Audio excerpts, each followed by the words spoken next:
extraordinaire, the gemologist.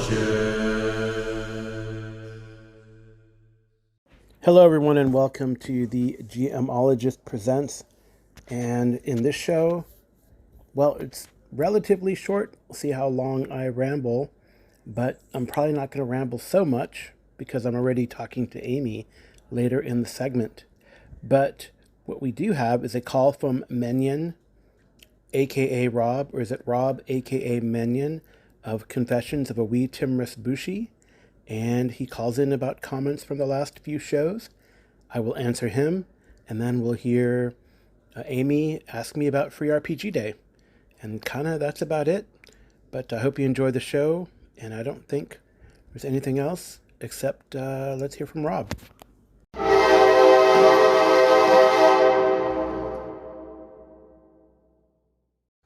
Hey Carl, thank you for the past couple of episodes, your Pendragon episode where you did your solo playthrough, and also the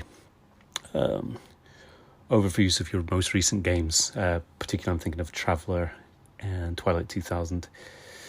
And you talked about D&D and the other one, Hyperborea. All very good stuff, thank you.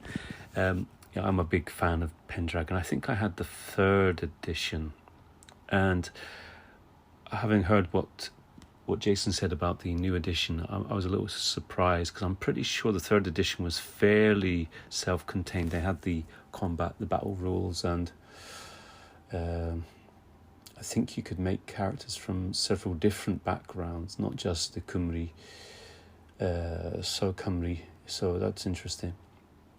I've actually ordered the box starter set, so I have seen it. It looked pretty good, so I'll get a hold of that. But I'm feeling slightly less inclined to buy into it, having heard that. Jason also mentioned typos. I'll be going into that a little in my next podcast, where I'm doing a review of the latest Cults of Glorantha, Cults of RuneQuest rather, books, where they also have a lot of typos in there. So it's kind of sad to hear that Chaosium doesn't seem to have the time or the ability to have real editors sort of go over these kind of things before the manuscripts hit the printers. Anyway, thank you so much. I'm sure I was going to say something else, but yeah, always happy to listen to stuff about Pendragon, etc. By the way, Warhammer Fantasy Roleplay, our group, I'm not running it, but I'm playing in it. Our group has nearly finished the final part, which I think is the Empire in Flames, or I can't remember. Maybe that's the whole campaign, but you know what I mean, the last part. So yeah, we're coming to the end of that. So I'll probably talk about that at some point as well. It was very good. I think we might end up doing something kind of open campaign in Lustria after this, something a little bit more kind of less kind of written and prescribed, and something a little bit more kind of something more kind of something that develops from the play. So anyway, I hope that makes sense. Thank you. Talk to you soon. Cheers. Hey, Rob, it's good to hear from you, and thank you for the call. Right, so I really have enjoyed this old school style of play. I do want to get more to the table. Like I spoke about, I'd have Amy rolled up a character, and it'd be good to get another couple people. I know her sister might be willing to try, but we'll see. I probably mentioned that also. But I do like the Hyperborea game, and I don't know. I guess this is a question for the audience. How do you know when a game is dead? I feel like Wednesday's been really bad for Pathfinder lately. Pathfinder 2, that is.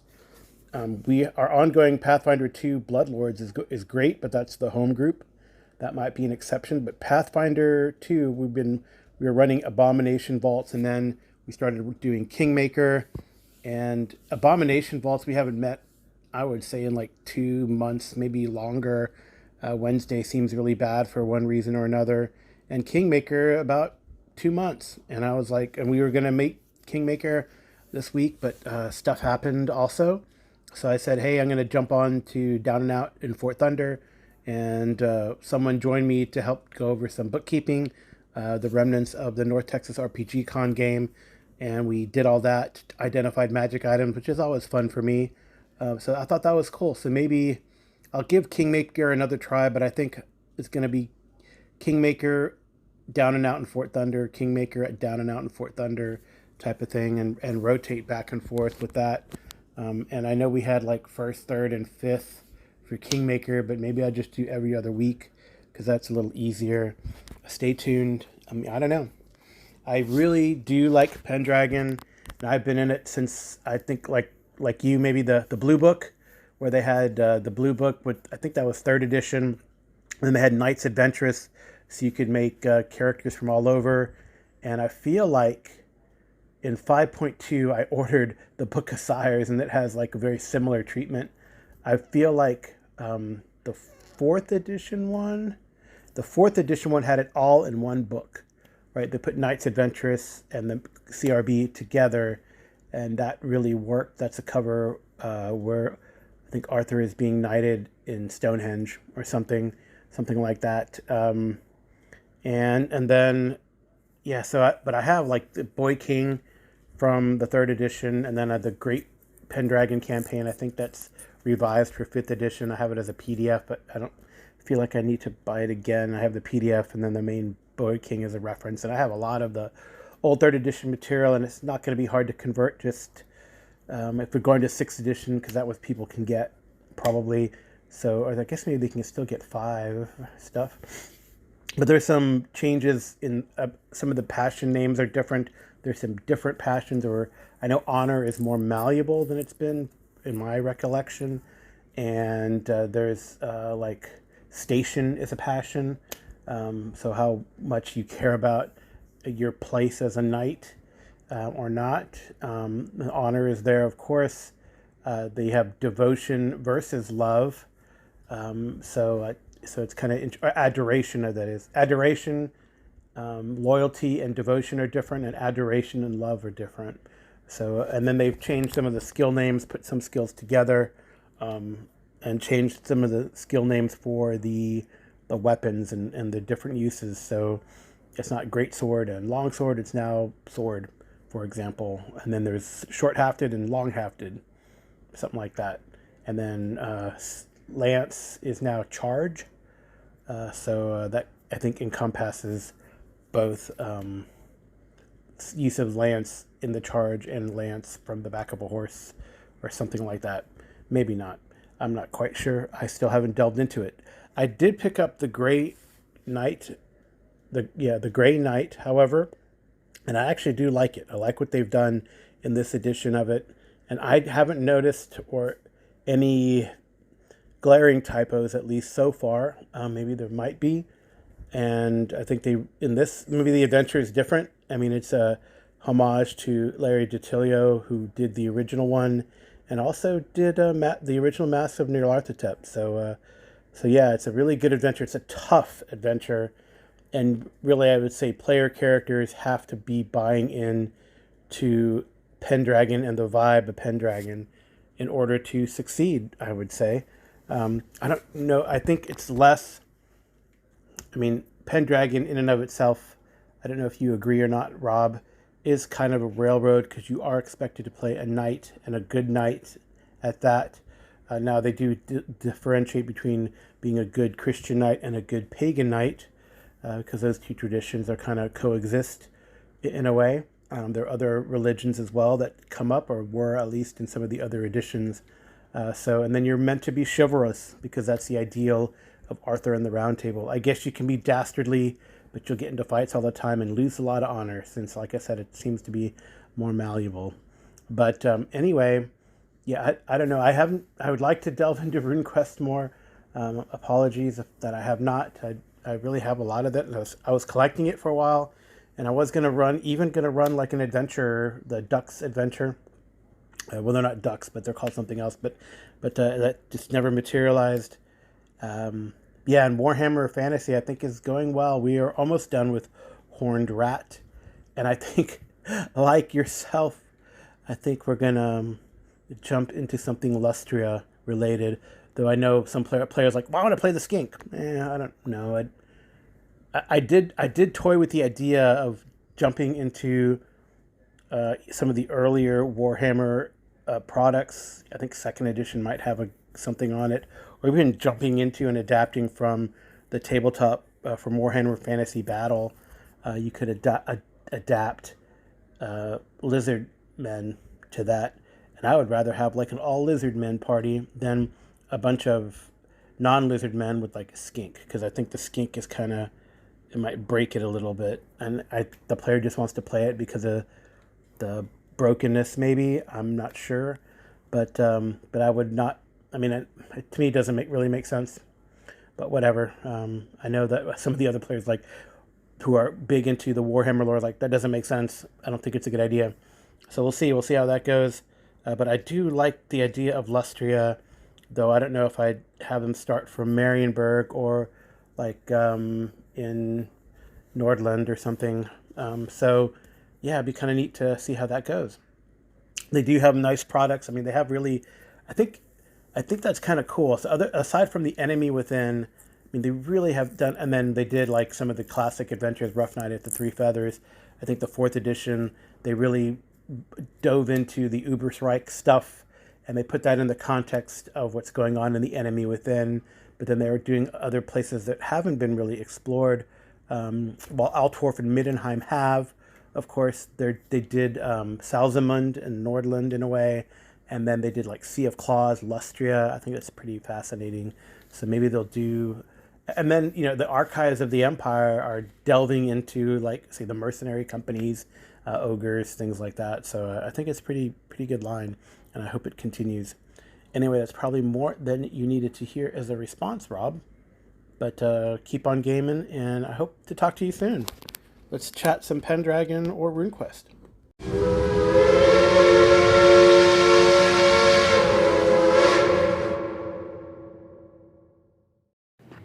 Well, hello, fellow GMologites. It is me, Amy, the roving reporter. Not roving anywhere right now, but I was checking in because it is officially Free RPG Day today. And for those of you that don't know, once a year, the different companies get together and gaming companies buy kits from these companies to hand out free.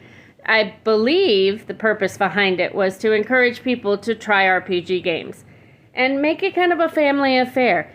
And in the past, there's always been like 8 or 9 really great ones, and then there'll be, just some flyers for different games that are coming up. A lot of times they have like a specific die for Free RPG Day. I know Carl's been collecting them for years, but he was doing what today, Carl? I had a couple games for charity, so I didn't go to Free RPG Day, but Amy did. Amy went. But I went. So the offerings this year, I would say, was really huge. So in the past, you would get like a 4 or 5 page like booklet of a game and maybe a character sheet and a couple pre-gens and an idea for a game. And this year, there were those there, but they had everything from a deck of cards to help you come up with scenarios to called the Story Engine Free RPG Day starter deck. All the way up to a full module, which multiple modules actually. Multiple full modules, where I actually had to ask, are these really for Free RPG Day? So have you had a chance to look at everything that came back? Yes, I've looked through them, and Amy, you collected, like you're saying, 7 to 8 things in years past. 25 different books that you collected, and I don't know if there's going to be a challenge thrown out to me to run these throughout the year, although some of them aren't modules. For example, the Starfinder book, The Second Contact, is sort of a preview of the Starfinder playtest that's coming out. And the Marvel is not really, it's kind of a sneak peek and too, the Marvel, isn't it? Marvel that they offered is a sneak peek of the X-Men expansion, but it does have 3 player characters in there that you can it has a Gambit, Dazzler, that's cool, and Bishop are in there. So it talks about X-Force, and I guess X-Force is going to be kind of in there and detailed in the Marvel Multiverse role-playing X-Men book that's coming out soon. Well, I have to say, I do have a favorite. And you can pick your own favorite, but my favorite is the new Garbage and Glory Trash Run, which is the RPG version of the raccoon game that BJ from the Arcane Alienist ran for us. Right.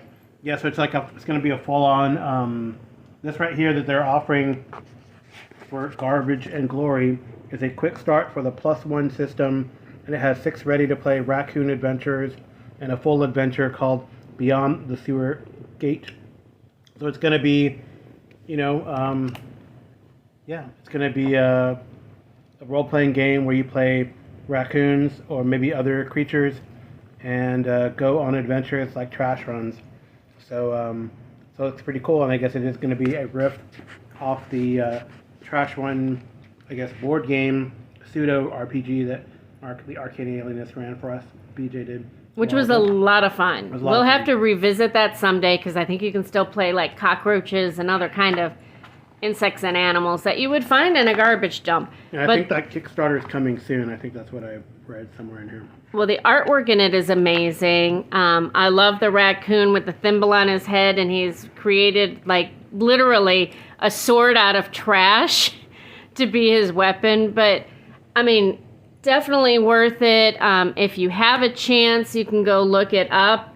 I believe they have the website on Free RPG Day on there because it's from, I think, Wet Ink Games. Yeah, Wet Ink Games. And it's phenomenal. But that was my favorite out of the Hall of the Books. What was your favorite out of all of the free RPGs that I brought back? Just to let people know, there's other games that use the +1 system. Heckin' Good Doggos. I'm Never Going Home, which is pretty popular. So those also use a +1 dice system, which basically is like you roll a d6. And I thought I saw Tenenborough on there, and I think, haven't you played that in the past? No, never played that. Tenebria is another one, Remnant of Rome, that uses the +1 system. So that's Garbage and Glory. Maybe you can have a raccoon crossover with the Romans. That'd be kind of interesting. Maybe not. I'm trying to look for which one I thought was my favorite. I guess, I don't know if it was favorite so much as surprise, because the first one I'm picking up. I was very happy that Amy picked up the Dungeon Crawl Classics Across the Veil of Time, a level 1 adventure by Marzio Musadere. And then also Red Tundra for Werewolf the Apocalypse. It's a werewolf adventure. So that should be pretty cool. Oh, and Dragonbane, a Dragonbane Quick Start, which is also pretty cool. That's the second free RPG offering they gave, and I do have the starter set. I'd love to get Dragonbane to the table. It's a really cool game, so maybe that's something we gotta throw in the queue. I think the most surprising thing I picked up was the Pathfinder game. I mean, I like Pathfinder 2nd Edition. I'm running 2 of those games, or 3 actually, games, and usually the Pathfinder are like, this looks really fun because it's called the Great Toy Heist, and your characters that you play are poppets. So I guess they're going to have poppet as a potential species to play, and poppets are like toys. Yeah, but my favorite one out of the book is they have a pink bunny, and he has basically what looks like a turtle shell on him, holding what looks like almost the size of a needle shaped into a sword. Yeah. Well, it's actually, I don't know, it's a full-on sword, because it says it does D12 damage, or no, two-handed D12, and damage is D8 plus 4. So, yeah, and the bunny's name is called Cutie Kill Stuff. So, and they have something called Hellpup, which is a witch. It has like a little a batarang familiar, it looks like. And then Marcella the Marionette, which is I know I'm not going to talk about the adventure, but the character is Marcella the Marionette is a poppet rogue, and the Tin Wizard is a poppet wizard, which is kind of neat. So they're all, it's pretty cool. I think it'd be fun to play just because they're a bunch of little toys. And it seems like it's awesome. Maybe they're going to do an adventure path for these guys. I don't know. But it's an adventure designed for 4 second-level characters. And I don't know if there's anything else they talk about in preview. There's other books you can use, but like it says, Player Core, GM Core, Monster Core, Lost Omens Grand Bazaar, and Lost Omens World Guide. It takes place in Cheliax. So that's kind of cool for those of you who know Galarian lore. So that was kind of cool. And then I guess the other things that I thought were very interesting. That one was like the one that I stopped and asked them if I was actually supposed to get that one. There's the game called The Sins of Grimshaw Priory for the Hollows RPG Quick Start, and that looks really cool. So it is a really large book. It's not a booklet. It's actually a book. It's a quick start, but it has an adventure in it. Yeah. But it has, it's really well laid out. The artwork is beautiful. Really nice. Yeah, the outside. Each character has like the character, and then on the back how to play. So I thought that was pretty neat, and it's a really nice art. And the cover is really cool because it's black and it has what I would describe as like spider veins coming out of it. That shimmer in the light is really kind of cool. Yeah, and it looks like each player needs a pen and pencil and two 20-sided dice. But I don't think it is not. It does not use that. It's not Modifius 2d20 system, but you do roll. It is very much akin or closest to what I've seen. I haven't looked through it, to the Pendragon, at least the Pendragon skill system. Combat might be a little different, but basically you try to roll under your stat. If you roll equal to your stat, it's a critical. If you roll over your stat, it's a failure. And if you roll a 20, it's a critical failure. So I guess if you were to advance, you probably were able to increase skills, then that would end up not being a critical, just like in Pendragon. So I think it's pretty neat little system. The adventure looks pretty cool, and I'd like to get that to the table. Well, that's two of them so far. Yeah, and the other one, and then there's quite a few 5e offerings and sort of 5e adjacent. I thought, was it this one? So I thought Shadow Scar, which is by Talsorian Games, who do Cyberpunk, and it's actually written by Cody Pondsmith. So it looks pretty neat. It's what is it? Long ago, the land of Nakatsukuni was plunged into chaos as the afterlife itself rebelled against the gods, using the body of the dead mother goddess Izanami as its host. In a desperate bid to avert the end, the gods tore a hole in reality, a long shadow scar. So basically, you're part of this thing called the Shadow Scar Agency, an organization of agents from many worlds trained in ninjutsu, armed with high-tech tools and magical artifacts. These agents travel across the world to hunt down adversaries. So think of, it had a touchstone in here to say, like, okay, what is this game like? But I don't know. Oh yeah, here it is. Shadow Scar is a tabletop role-playing game inspired by Japanese mythology, the legends of ninja.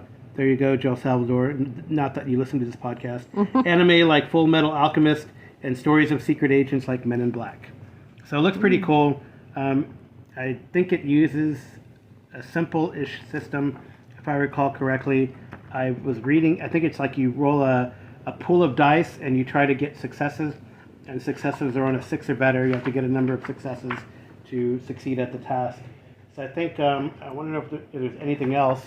Well, if you're listening and keeping track, yes, that is now not 1, not 2, but 3 of the free RPG games that will be coming to the YouTube soon, as well as my birthday game, which is going to be the Unnatural Disaster. So we not only have G.I. Joe and the Transformers, but we also have Go-Go Power Rangers and the My Little Ponies. And I was looking through some of the characters on that one, and there is a pony with telekinesis in there. And most of them, they're just not that powerful, but they are there to be friends. Yep, friendship is magic. The other one that I thought was interesting to take a look at, I think what's really neat about, there's definitely multimedia. While they have a physical product, there's almost every single book also has a QR code or a link to go look online for extra material. So for example, this thing called Plague Bearer, Death Out of the Stars. It's another free RPG Day offering for Zombicide Chronicles, Plague Bearer, dark fantasy role-playing game. I guess it's like medieval era zombie stuff. And it does have a link to the Plague Bearer Quick Start rules and the adventure, which looks relatively short but pretty cool. So I think that's another one I'm looking forward to or interested in. And there's a whole host of other ones. I thought there was another small one that I thought I liked. It's kind of Jason and I have talked in the past, and I think we're talking soon again about like art, or books and art. And there's this one that is it's called Rojo Tabletop Game, and it's by Terra Target Gemini. I think is the Terra Target Gemini is the RPG, I believe, and it's a Kurosawa-inspired bloodshed. It's called Rojo, and TTG is a role-playing game where you play runners, professional adventurers, hired for dangerous tasks and deliveries. But it's kind of neat because it kind of is almost like, it seems the rules are very simple. Again, it's a kind of neat. It has a character sheet, and on the back of the character sheet it tells you what the rules are. But it's almost like written like a comic book, and then it tells you what's going on in the town that you go to, and these are the different adventure hooks that can happen. So all in the style of Merkborg, with also the weird more art house and not RPG, but it looks really fun and pretty interesting to run. So I think that's about it for me. It might be, but I want to put a challenge out there to your listeners.